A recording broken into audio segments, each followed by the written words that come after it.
എല്ലാവർക്കും മഴവിൽ മീഡിയയിലേക്ക് സ്വാഗതം. ആദ്യമായിട്ടാണ് നമ്മുടെ ചാനൽ കാണുന്നതെങ്കിൽ സബ്സ്ക്രൈബ് ചെയ്യാൻ മറക്കല്ലേ. നമ്മൾ ബിഗ് ബോസ് എന്ന് പറയുന്ന ഷോയെ നന്നായിട്ട് കീറി മുറിക്കുന്നുണ്ട്, അനലൈസ് ചെയ്യുന്നുണ്ട്. ബിഗ് ബോസ് എന്ന് പറയുന്ന ഷോയിൽ മത്സരാർത്ഥികൾ ബുദ്ധിപൂർവ്വം കളിച്ചാൽ ഈസിയായിട്ട് ടാസ്കുകളിൽ വിജയിക്കാൻ പറ്റും. പ്രത്യേകിച്ചും ഇത്തവണത്തെ ടാസ്ക് എന്ന് പറഞ്ഞാൽ കുറച്ച് ഡിഫറെൻ്റ് ആയിരുന്നു.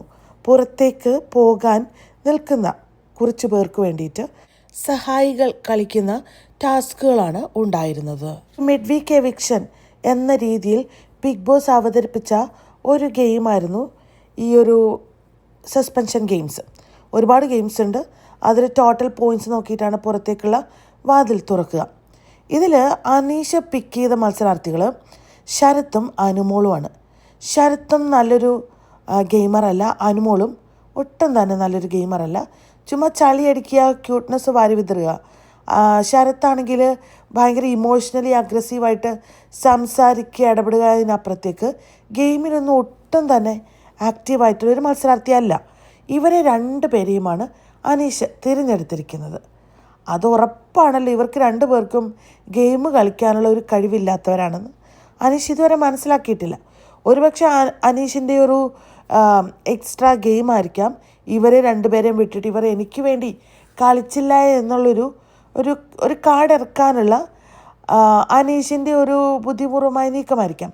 പക്ഷെ അത് ഒരു രസമില്ലാത്ത ഒരു നീക്കാണെന്നേ പറയാനുള്ളൂ. ഇങ്ങനെയുള്ള കാര്യങ്ങളിൽ മത്സരാർത്ഥികൾ ബുദ്ധിപൂർവ്വം തിരഞ്ഞെടുത്താൽ അവർക്ക് വിന്നറാവാന്നുള്ളതിൻ്റെ ഉദാഹരണമാണ് രണ ഫാത്തിമ തിരഞ്ഞെടുത്തിരിക്കുന്നത് ജിസേലിനെയും ആര്യനെയുമാണ്. Aryan is a super gamer, at the same time ജിസേലും ഒരു സൂപ്പർ ഗെയിമറാണ്. ഈ രണ്ട് ഗെയിമേഴ്സും കൂടിയിട്ട് രണ ഫാത്തിമേനെ ഇപ്പോൾ അടിപൊളിയായിട്ട് ഏറ്റവും കൂടുതൽ പോയിൻ്റുള്ള വ്യക്തിയായിട്ട് ആക്കിയിട്ടുണ്ട്.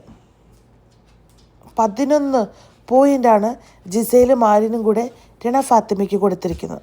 സരിക തിരഞ്ഞെടുത്ത് ബിന്നി, ആദില നൂറ ടാസ്കുകളിലൊന്നും അത്ര ആക്റ്റീവായിട്ടുള്ളതാണെന്ന് തോന്നില്ല. നൂറ ആക്റ്റീവാണ്, പക്ഷേ ആദിലയൊന്നും ആക്റ്റീവല്ല. പക്ഷേ എല്ലായിടത്തും ആദിലയാണ് ചാടി നിൽക്കുക. പക്ഷേ ആദിലയ്ക്ക് അതിനുള്ള ഒരു ടാസ്കിലുള്ള ഒരു എഫിഷ്യൻസി കുറവാണ്.